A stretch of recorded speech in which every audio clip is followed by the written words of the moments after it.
My name is David Beatty. I'm the project manager for the OVC Oral History Project. Chris, will you introduce yourself? Hi, I'm Chris Edmunds, and I'm Victims' Rights and Services Consultant. Nice to see you. We're going to jump right in.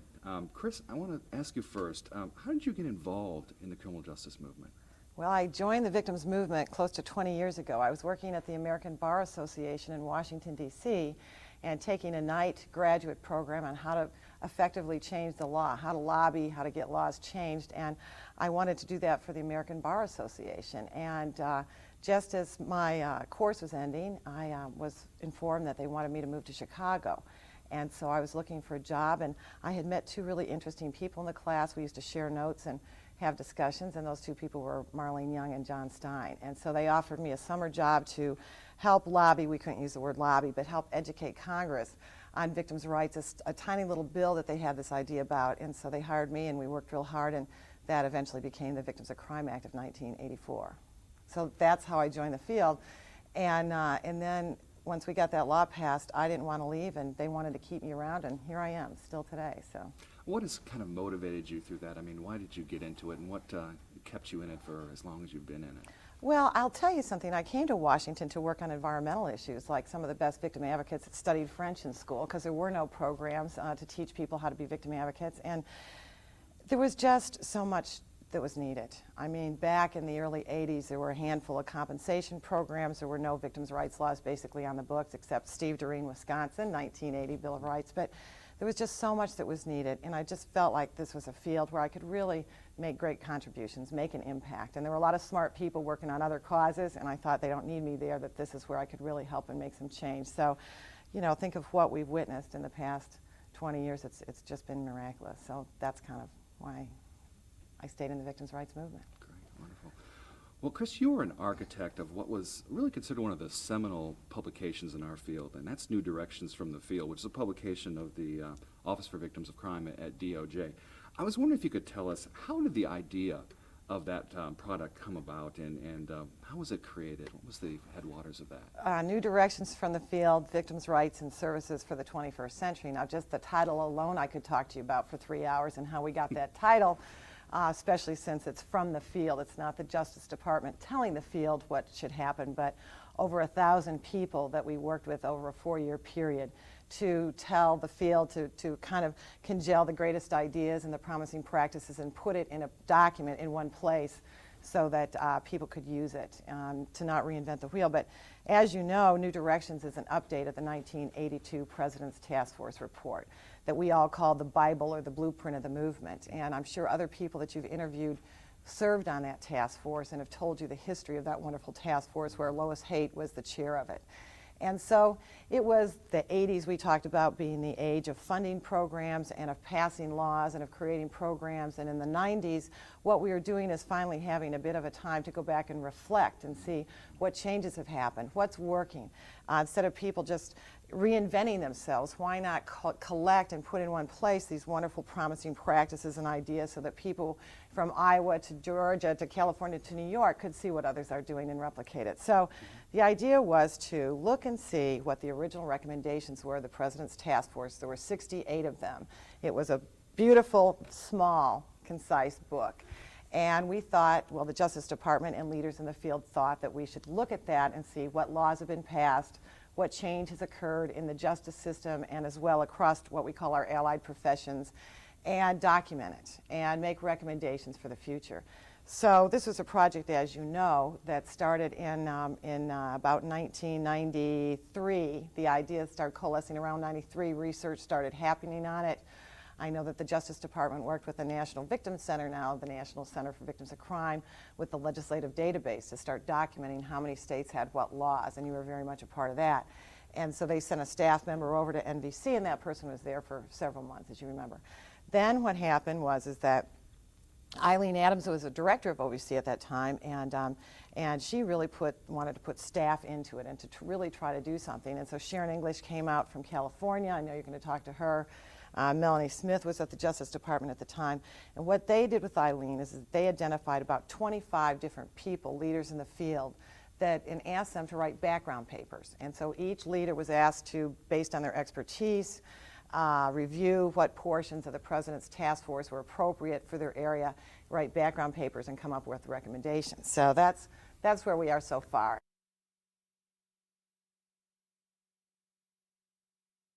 So the leaders in our field wrote these papers. Many of them, a lot of them were outstanding. There were hundreds of pages of background papers, and as I remember, the Attorney General and the then Assistant Attorney General, Lori Robinson, convened a meeting. You were part of that meeting, David, in Washington, D.C. This was about in 1995, I think, and convened a meeting and basically heard the recommendations from the different leaders in the field on what should happen. And so the Attorney General, Janet Reno, the great supporter and leader in victims' rights, wanted to see the project through and wanted us to update the President's task force at that time. So the director of OVC, Eileen Adams, hired me. I was at that time a consultant working on my own, and hired me to help pull together the background papers. And so I think my original contract was 6 months, and or as I call it, the sentence was 6 months. I'm sorry, Justice Department, but my original sentence was 6 months, and we started looking at these papers, and there was just great range of differences. Some of the recommendations were very specific, some of them were very broad, some of them were overlapping, and so we started doing more research, and we published the report 3.5 years later. And there's a lot of detail that went on in that. Some of the high points is that we would look at the background papers, update them, conduct more research, look at the laws, send them out for review by experts, turn them into chapters. If the document is 19 chapters, turn them into chapters. Then we had focus groups and review groups of each of them in each of the critical areas. And then we would edit them and update them more and then send them back out for review. I remember compensation alone, that's about a 40-page chapter, and I probably spent 3 months of my life on that one chapter alone. So there was everyone from the president of the Compensation Association, Ted Boughton at the time, through Dana, through others would read it. As you know, I was calling the National Victim Center several times a day asking information. So we worked nights, we worked weekends. We worked weekends when there was no air conditioning at the Justice Department. OVC moved 3 times during that project. We moved boxes. We were the first boxes that were brought into the new OJP because we were working that weekend. So as other people were moving furniture, Ashley, Oliver, and I, at the time, were just moving our boxes. So we were pleased because it went from several boxes and file cabinets, finally 4.5 years or 3.5 years later, into a 400 and I think it's 28-page book. Tell me, what was the most surprising thing that you learned? I mean, you learned a lot, and a chance to talk to really some of the pioneers of the field as you wrote that. But what surprised you? What was unexpected? Yeah, we're spending a lot of time talking about the process of how that document was made and not talking about what we learned. I want to just say one more thing about process because I just thought of this, and I thought of it often when we were writing that book, and that's that when the President's Task Force, the original one, was done in '82, they didn't have computers. I mean, they didn't have word processors. They had typewriters. I mean, they were beyond carbon copy papering at that time. We did have Xerox machines, I think, back in the early 80s, but there were no fax machines. There was no internet. I mean, we communicated via, well, they had none of that, and even when we were doing new directions, we had computers. But it was just very in the early days of the internet. And I think now how much easier the process would have been in getting information from all over the country than in FedExing discs and all the kind of things that we went through. And so I have so much respect for the original task force, Terry Russell, who headed up the effort to write the original task force report, the people who staffed it, because it was just a tremendous effort, and it was for us. Now, on the flip side of that, because of the technology, we were able to change things rapidly. If somebody didn't like a paragraph, they'd delete it. And some of these paragraphs that dealt with legal issues would have 45 footnotes in a paragraph, and so you'd lose the paragraph and you'd lose a footnote. So a lot of the wrinkles on my face are simply from footnotes that were lost and had to be recaptured along the way. Lots of them had statistics. But the substance, what did we learn? We learned, first of all, and you know this, and you taught us this, that victims' rights are not being implemented. Even with the incredible changes that have occurred in the last 25 years, 30 years, that they're simply not being implemented. We looked at the study done by the National Center for Victims of Crime and what you did with Dean and Ann, looked at that study and found that they're just not being implemented, often regardless of whether there's been a state constitutional amendment. So that was one of the things that did not surprise us, but we documented it. As far as victims' rights across the justice system, I think that one of the things that has stood by me 4 years later is that I think it's 90% of felonies are adjudicated via plea agreements. And yet, that's one of the areas where victims still have few rights. There's still not even half the states that allow victim consultation in pleas, and often victims are ignored. So there's still large parts of our justice system where there's either a void in victims' rights or they're not being implemented. We learn that it's up to the person, not up to the law, as to whether victims' rights are being implemented. So that kind of problem is still going on. But there's obviously been tremendous change. I'm just focusing right now on the first chapter, which is the victims' rights. There's in addition to that, we looked at each part of the criminal justice system, law enforcement, prosecution, judiciary, and corrections, and went through and looked at what laws have been passed, what programs have been created, what policies have been put in place, and that kind of thing. We looked at all 5 justice systems. We looked at the federal, the state, the civil, the military, and the juvenile justice system. So, you know, it's a pretty expansive document, but I think most of all we learned that in our country, we have put the laws in place to help people, but they're being ignored. There have been a lot of projects kind of related, and you were very much involved with the afterlife of this document. Can you talk about how it's been used, and has it met the expectations that were originally intended? Of New Directions? Yes. Well, my expectation at one point, 2 years into the project, was to simply see the cover printed, okay? I just wanted to see it printed, and so that was a pretty big deal to get it out to the field, from the standpoint that accuracy was so important, coming from the Justice Department, so we wanted to make sure it was accurate. We wanted to make sure it was fair. We wanted to make sure that anyone in the field that wanted input into it had a chance to have input into it. So through the focus groups we held over a couple of years of time, through all the revisions, we wanted to make sure that when it came to the field, it was not rejected. And that meant going to the National District Attorneys Association national meetings and having them react to the suggestions that were fairly strong about what prosecutors could do. It meant going to the National Association of Chiefs of Police and the National Sheriff's Association and others and getting their input and approval. But we didn't want them to just weaken the document. So it was always this delicate balance, and that's why I was at the Justice Department at that time as an advocate from the field. And as you know, you'd be pulled in one direction saying, you know, this is not strong enough, and then you get pulled in the other one that this is too strong, it's never going to go through. So there was a lot, especially the first recommendation, which is to change the United States Constitution. And that was one of the original 68 recommendations. It was a very important one. And so myself and others, and especially Eileen, felt very strongly that that needed to be in there. And we wanted it to be the first recommendation, not somewhere 10, 12, 15, 58 or whatever, but the first. And so it's the first of 250 recommendations. And issues like whether, you know, we should suggest that standing is as part of the constitutional amendment, or should it cover violent crime victims or all crime victims? These were issues that were debated and discussed at length. So I forgot what your question is. I think I just got back involved in how long it took. But you asked me what has been the impact of it. 2 years after we published New Directions, the Justice Department wanted to develop an implementation guide. So I worked with Laura Federline on that and Carolyn Hightower. And Eileen had left. Reggie Robinson was executive director during that time, and then Catherine Turman. And so what that was is it was a development of a videotape like this, talking to leaders in our field and crime victims and finding out what they felt, not only about New Directions, but what still needed to be done. And then developing, you worked on that too, implementation strategies. So what states can do in creating state task forces, holding focus groups, what communities can do, town meetings. We did a series of talking points, overhead, sample speeches, press releases. What else was part of that? It was a fairly comprehensive document. So that's been sent out to the field. And people, what I hear people are doing with it, a lot of New Directions, surprisingly, they're using it to teach college courses. So increasingly, as universities come on board and start teaching victimology courses, they're using New Directions. So we thought of it at the time as more of an advocacy tool, to go to state legislators, to go to governor's offices, and to see what the discrepancies were in their own state laws and say, here's where we can make improvements. And so it's gone beyond that a little bit and is being used as actually kind of more of an academic document. Great.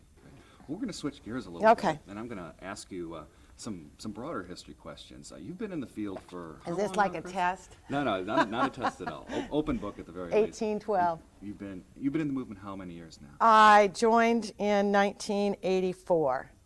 So is that, So it's been quite a few. I think I'm in my 19th year. Yeah, Yeah, yeah. Yeah. We're interested to find out, what was the movement like when you first started? Once you had a chance to get a sense of it, what did you take away, or how did you view it at that point in your career? It's interesting because you gave us a list of questions, because this is an oral history and you want the consistency. And I told you I didn't get past the first question because I started thinking about it and going back. And, you know, I talked a little bit about what technology was like then. I can tell you what it was like. Dan Eddy hand-wrote documents. He was the executive director of the Compensation Association. He hand-wrote documents. I worked with MAD before they had computers. I mean, believe it or not, okay? So we were in Congress at the time. There was one place that you could go on Capitol Hill to get information about laws, and that was in the back of the Library of Congress. At that time, you could just walk right through the Library of Congress, right through the main reading room, into this room in the back that wasn't even that big, and it had banks of those old-fashioned computer screens.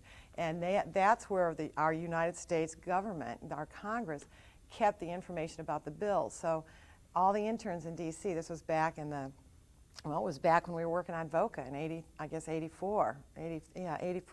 If you wanted to find out where your bill was there a hearing, had there been a markup, what change had occurred, you wouldn't send Marlene Young over there, the executive director Nova. You'd send the young researcher. I was assistant director of public affairs, and you'd spend the afternoon over there waiting in line. It was actually kind of, I don't want to say this, Marlene, but it was often a party-like atmosphere. I mean, you put a bunch of 20-year-olds together waiting in line, and it's not always boring.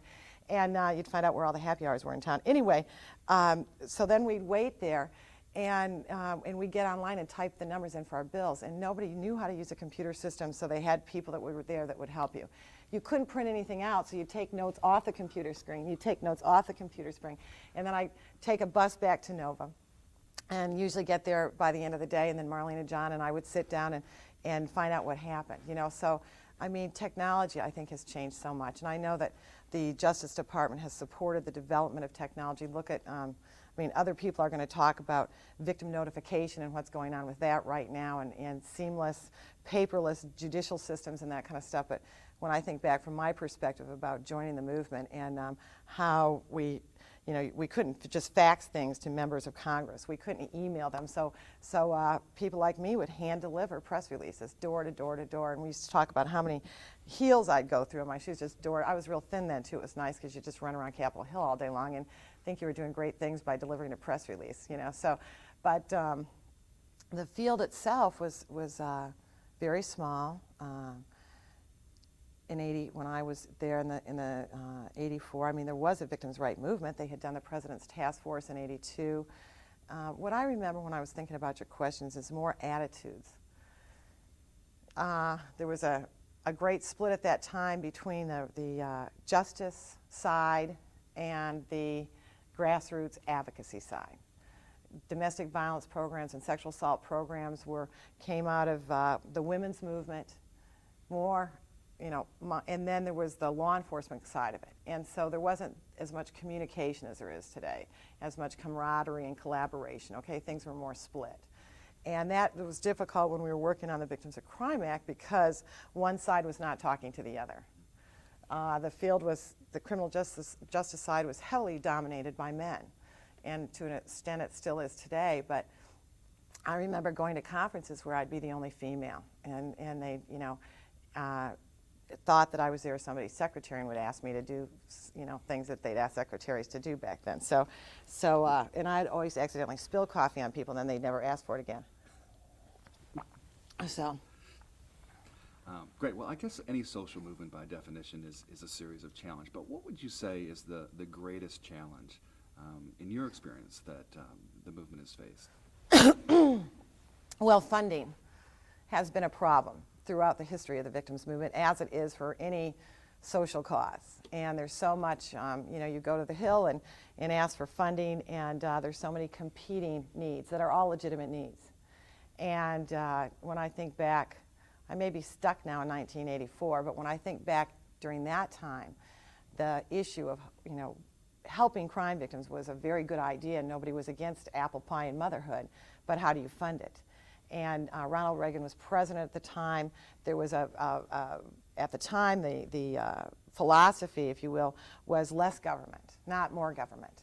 And so one of the things that we had to do is we had to come up with a really creative funding mechanism to support the Victims of Crime Act.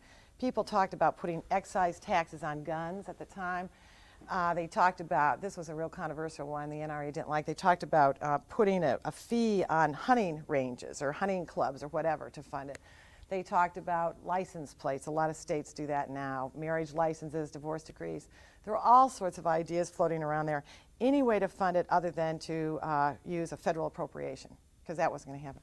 And Steve Doreen or John Stein can tell you who came up with the idea to basically tax offenders. But it was a really creative idea to make those who commit crimes pay for it. And you know, we all take that for granted now, but that was very innovative back there in '84, to think that those who commit crimes would pay for it. And you know, we found in New Directions that judges still aren't ordering restitution. We're still not holding offenders accountable the way they should be, as you know. And so think back to the early '80s, the idea of holding the offender accountable to essentially the victim was very innovative. So funding has affected everything that we do.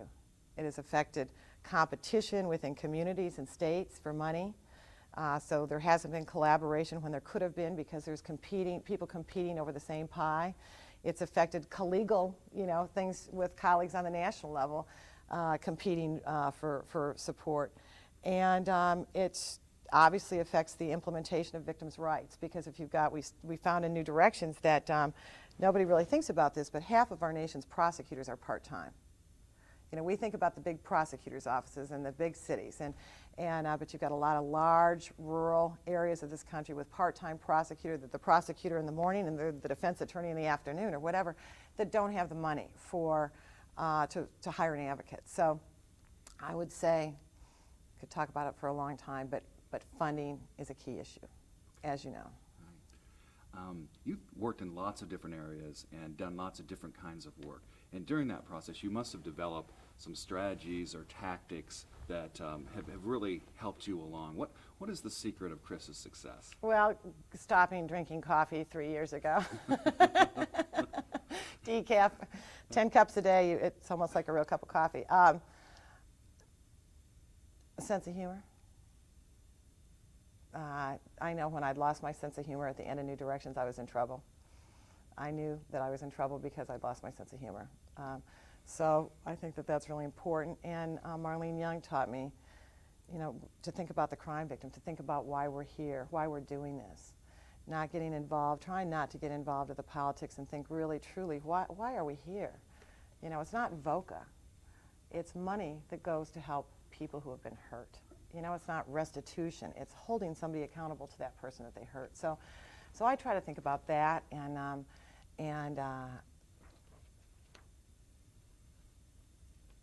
think about, hope that, you know, what we've all done has made a difference. Clearly, we haven't gotten where we want to as a movement, and along the way, we have faced some challenges that we haven't overcome yet.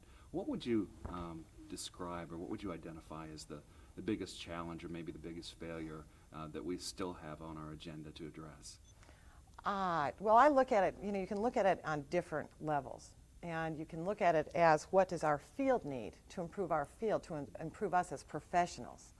And then what does the country need, or now the world, as far as improving the treatment of crime victims? I think that, you know, if you can sit back and kind of look at things, we spent a lot of time on intervention, and we really need to look at prevention. And I know that's not allowable under the Victims of Crime Act, but when you look at the intergenerational cycle of abuse, and we find now that I think in our substance abuse chapter in the academy that something like 80% of women in substance abuse treatment were sexually assaulted, you know, many as children. So when you start looking at that, it's not just helping people once a crime happens, but intervening in it. The study in California that we found during New Directions, put out by the National Bureau of Justice Statistics, they surveyed sex offenders in California, and they found out that at that time, 80–90% of sex offenders in the California state prisons were sexually abused as children. So it's a cycle, and so it's not just McGruff, who's more recognized. I think they did a survey one time than Margaret Thatcher, but But it's really looking at how we stop this cycle of domestic violence, child abuse, so on and so on and so on. So Looking at the source of the problem. looking at exactly like pollution, you know, you don't cure it in the lake, you go to the source and cure it, absolutely. Okay. Well, I guess that sort of implies the antecedent to that. What would you say the greatest success of the movement has been? What has moved us along furthest in your judgment? Wow. The fact that we exist is a great success. The fact that, that so many people could see change and not accept the system the way it was. The fact that people within the system, the chiefs of police, the prosecutors, the judges, all these people that you're interviewing could be a part of a system and yet see change in the system. Mm-hmm. And that just amazes me. It just amazes me because so many people are just, you know, accept the status quo. So I think the fact that we exist, that the system has changed so dramatically. You think about it, people say this is the greatest movement next to the civil rights movement. Instead of focusing, I know I focus on what needs to be done often too much and not what has been done, but that's the advocate in me. But when you look at what we have accomplished, we've changed the justice system. We've changed the justice system.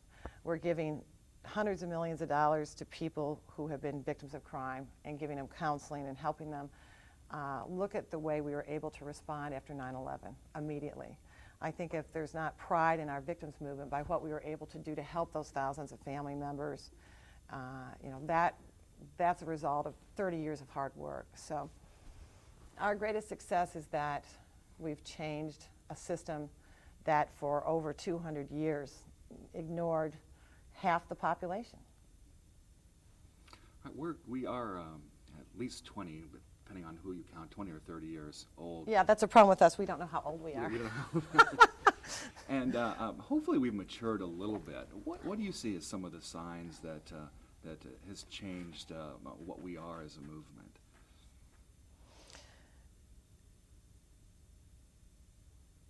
Can we stop? Yeah. See it again. Yeah. We as a movement, I assume, have made some progress, and we're different than we were when we began. What signs or what sense do you have that we've matured or changed as a movement? As a field. So not how we've changed the country, but how we've changed as a field. Yes. Well, numbers. People have probably said, we think 10,000 programs out there. Again, just like we don't know exactly how old we are, we don't know how many programs there are, but we're working on that. So there's a lot more programs.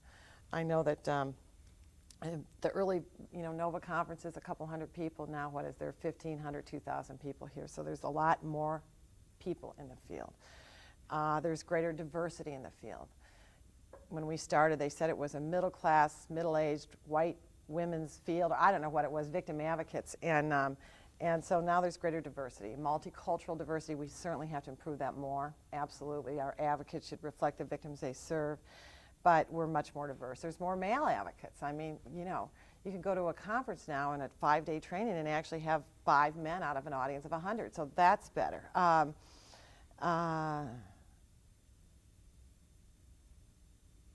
One thing that we still need to do is work on professionalization.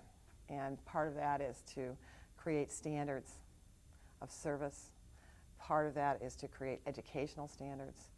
Part of it is certifying people, testing people, retesting, mandatory continuous education, that kind of thing, so that we truly can be a profession. And there's a lot of people that are doing work in that area now, many who you're talking to, Cal State, Fresno, and others, but and other national organizations are looking at certification, but I see that as the big challenge. And it's an interesting process because who does it is a big question. Does the government or should it be private? Who on that side? So there's a lot of issues we're struggling with as far as moving towards that age, but I really see that as something that still, desperately needs to be done. And with that will come more respect for our advocates and prosecutors' offices and law enforcement agencies. And I think with that will also be better advocates because they'll be better educated. And, so. You're certainly one of the most experienced professionals in the field, and you probably served as a mentor for many younger advocates coming up. But what advice would you give the professionals and volunteers who have joined our field in just, say, the last few years? Oh, I get this all the time at conferences. People come up to me and ask me that question. And I say, I'm sorry that we don't have a career ladder for you in this field that is visibly recognizable. That is something that's our fault. That you can become a young cop and you know the steps that you have to go through and the ranks that you have to go through in order to be a chief or whatever. But somebody comes into our field, their question is, where do I go next? What's my career path? And so we have to do a better job of creating that career path. And so I say to people, I say, educate yourself. Attend every training conference that you can. I used to say read, order the publications, but now you can just get online and read it. I do most of my research and everything online now. I'm doing my research for the U.S. Department of Justice and others online, so educate yourself and learn about what's out there. And I also tell people, and this is so important, that old term network is kind of it's a kind of a dumb term, but the concept behind that is that you can't do it alone. You've got to meet people, learn their ideas, and they help you. And so you help them, they help you. And I, say to them all the time, always be nice to the assistant district attorneys because they eventually grow up to be the attorney generals, okay, and governors. I think Turpin used to say that AG was aspiring governor or something. So you're nice to people along the way, and eventually they get in positions where they can help you and make a change. So networking and education and finding something to do that relieves stress. And whether that's music or walking or family or whatever, because there's been this push in our movement as advocates and as change makers that you can't work hard enough. 7 days is not enough, okay? And if you're not carrying a beeper on the weekend, then you're not doing your job. And so there's been this, our role models have been martyrs. And that hasn't always been the healthiest thing. So what I try to tell people is that, if we're in here for the long haul, let's figure out a way to balance. I'm trying to do that in my own life nowadays, to seek a better balance if you really want to stay. Because as you know, there's been some great people in our field that have just burned out and left, and because it's not like being, it's not like any other job. You've got your hands in several different areas all at the same time. You've been in this field and had so much experience that you have kind of a unique perspective. But what vision do you see for the future of this movement? I want it to stay with the, I want it to still be energetic and to have the advocates and to be this kind of wild riding bronco movement that we have. I never want to put it in a corral and say, okay, you're all tame now. But we have to, I see the field as becoming more institutionalized, where it's not up to the prosecutor, or if the prosecutor runs on a ticket that says I will have a victim advocate, and then the next one doesn't want an advocate, so the program disappears. Or somebody gets mad at somebody and doesn't fund that program anymore. There's all sorts of politics involved. So I'd like to see it institutionalized, and certainly you and all the other great legal minds tell us that the way to do that is by passing the federal constitutional amendment. That with that it will be mandatory, not discretionary. It's not if the person wants to do it, but they have to do it because our Constitution says so. So I see that as probably something that absolutely needs to be done. Are you still hopeful about the direction of the movement? You've worked so hard for so long. Do you see us continuing to succeed? Well, first of all, I don't see myself as one of the original people in the movement, because by the time I got to the movement, NOVA had already been in existence for almost 10 years. So I just to put that on the record, I'm still young. Okay, I'm the next generation. So noted. So your question was, am I optimistic? Absolutely. I mean, this is just an incredible field, and you see this. I mean, one of the reasons my focus has not been on policy in the last few years, it's really been on training and going out there and educating and teaching at the universities and speaking at conferences, and I'm meeting the next generation every day out there, and they're great. And so there's a lot of sparks out there. So we want people that will work in the system, and we want it institutionalized. But I'm hopeful that the movement will still have these incredible people like the Marlene Young and the Jim Rowlands and the Sharon Englishes and the Lois Hates and all those people that just really kind of shook up the system. Well, one final question, which I guess is the corollary to that one. What is your greatest concern for the movement? What do you fear? For the movement, Yeah, I mean, what is your what do you lose sleep at night when you think about the well-being of the movement? that's a really difficult question, what my greatest fear is. I don't know how to answer that question. I mean, I just don't know how to answer it. My greatest fear for when I think about victims' issues is that we're going to spend the next 50 years trying to change the federal Constitution. And that just frustrates me so greatly because there are laws in place that are being ignored. There are victims that should be receiving information about compensation that aren't getting it. You know, there's victims that should be receiving restitution that aren't getting it. And so it's not a fear for the movement, but just the concept of is how many more people have to suffer before we right this great wrong, before we balance the system and give victims rights like offenders have rights. So, and then my fear is that, you know, if we don't look at prevention aspects and if we don't kind of look at it in a comprehensive way, in an intergenerational way, that we're just going to see more people abused and the cycle continue and continue. So I don't have any fears for our field because there's young people in it and there's going to be the next and the next and the next. It's just that I get frustrated because things haven't changed fast enough, and you know, that's what us old advocates are all about. We want to see things change, right? So. Is there anything that you'd like to add and sort of share with posterity, any general observations, things that we didn't ask you that you think are important to make sure we remember? I'd like to document that when we were lobbying for the change in VOCA in '86, I think that was to include victims of drunk driving, homicide, and mandatory coverage of domestic violence, that we called everybody we knew. And my mother called from a payphone in Albuquerque, our congressman. And my dad has never let me forgotten it because he pulled into the Safeway parking lot and took the back bumper of the motorhome off and pulling out of the parking lot so she could make that phone call. So I don't know. Has anybody talked about the National Victim Assistance Academy yet?